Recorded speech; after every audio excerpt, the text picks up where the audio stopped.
So one of the other myths about lens replacement is that it can only be done when the patient has an advanced cataract, which means that it can only be done when the patient has advanced clouding of the lens that is really affecting how the lens is allowing them to see. What we know about the human lens is that it starts aging the day that we're born. The first 25 years, you get better and better vision, but from 25 up, it starts a gradual decline. But the other thing that human lens does, other than providing focus and clarity for far away vision, is that it's the lens that autofocuses your camera. So when you want to see up close, you can do so seamlessly or in between, and the lens seamlessly changes its focus without your being aware.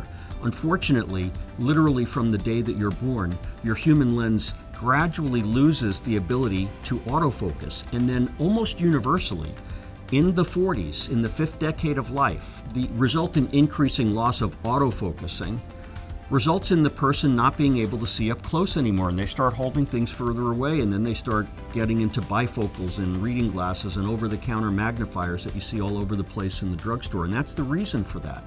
So that's become a dysfunctional lens. That's not a normal, healthy, functioning lens. It's a dysfunctional lens, but it might not be, frankly, very cloudy yet. However, if you looked at a 40-year-old or a 50-year-old's lens, you might say, well, that looks pretty clear, until you looked at a 5-year-old's lens, and then you'd see the difference, and it's a stark contrast. So that 40, 50-year-old lens is already hazy.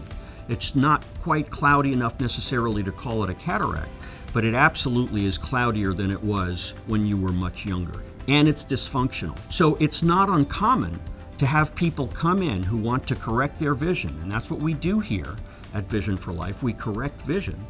It's not uncommon for someone to come in at that age, and rather than my telling them that they're a great candidate for LASIK, I'll tell them that the best thing for them to do is to have me replace their human lens, that is the identical procedure to cataract surgery, except that we're taking out not a lens that's really clouded, but one that's simply dysfunctional, but it will allow them to see far away, it will allow them to see close if we put in a lens implant that provides a range of vision. And we have multitudes of those that can help that person be able to see most things, if not everything, without glasses. So the idea that you have to wait until the cataract reaches a certain state before you can safely remove it, it's completely disproved or disproven by the fact that we weekly will take out dysfunctional human lenses that are not quite cloudy enough to call a cataract, and those patients do great, some of my happiest patients.